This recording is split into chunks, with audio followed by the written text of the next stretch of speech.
The Assam Sannmalita Mahasangha is an organization of indigenous peoples of Assam. It is a confederation of 100 indigenous organizations. We fully support the United Nations Declaration on the Rights of Indigenous People, and we want to implement this declaration in Assam for the safeguard of indigenous people of Assam and the Northeast as a whole.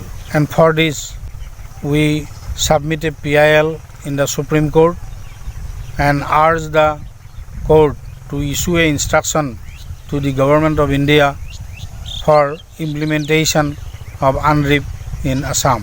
What is different articles of Undrip? It should be known to all indigenous people, and it is urgent and necessary. So today I want to say some articles of the United Nations Declaration on the Rights of Indigenous People 2007.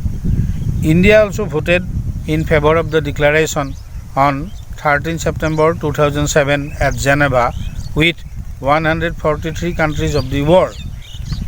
But till today, India is not implementing the Undrip in Assam or other parts of India. It is regrettable and it is very shameful for the indigenous people. In the United Nations Declaration on the Rights of Indigenous People 2007, solemnly proclaims the following United Nations Declaration on the Rights of Indigenous Peoples as a standard of achievements to be pursued in a spirit of partnership and mutual respect. Article number 1. Indigenous peoples have the right to the full enjoyment as a collective or as individuals of all human rights and fundamental freedoms as recognized in the Charter of United Nations, the Universal Declaration of Human Rights, and International Human Rights Law. Article 2.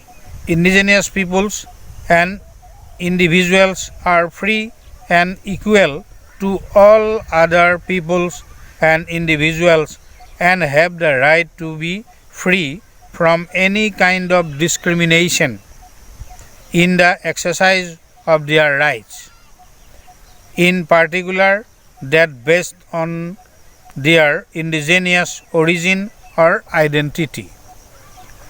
Article 3.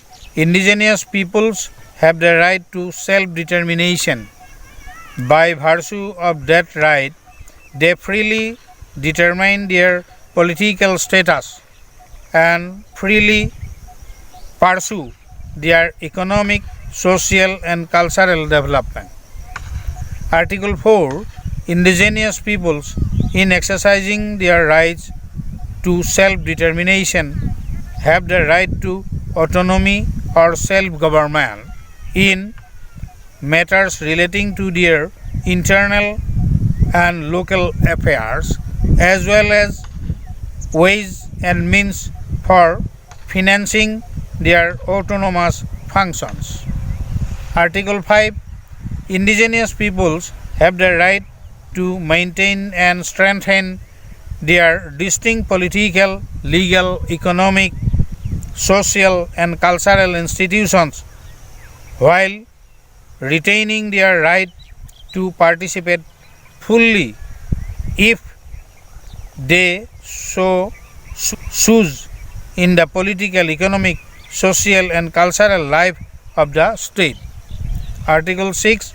Every indigenous individual has the right to a nationality. Article 7. 1. Indigenous individuals have the right to life, physical and mental integrity, liberty and security of person. Number 2. Indigenous peoples have the collective right to live in freedom, peace and security as distinct peoples and shall not be subjected to any act of genocide or any other act of violence, including forcibly removing children of the group to another group. Article 8.1. Indigenous peoples and individuals have the right not to be subjected to forced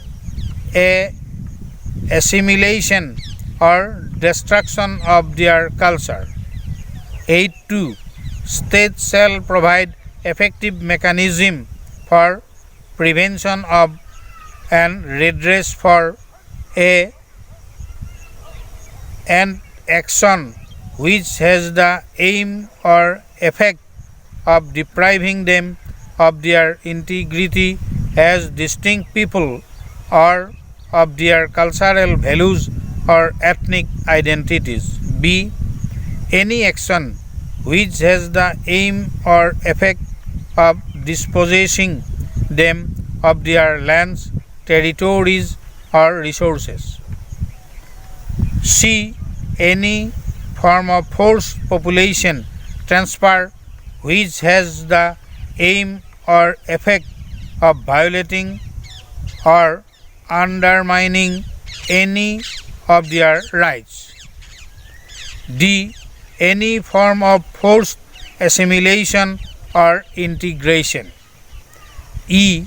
Any form of propaganda designed to promote or incite racial or ethnic discrimination directed against them. Article 9. Indigenous peoples and individuals have the right to belong to an indigenous community or nation in accordance with the traditions and customs of the community or nation concerned. No discrimination of any kind may arise from the exercise of such a right. Article 10. Indigenous people shall not be forcibly removed from their lands or territories. No relocation shall take place without the free, prior, and informed consent of the indigenous peoples concerned and after agreement on just and fair compensation and where possible with the option of return. So by this 10 article we can realize what are the rights of indigenous people, how can we stand, how can we able to exercise our rights through Undrip. So it is highly necessary for the indigenous people of Assam and the Northeast as a whole to unite and fight for their own 1,000-year rights in their own homeland or motherland on the basis of Undrip.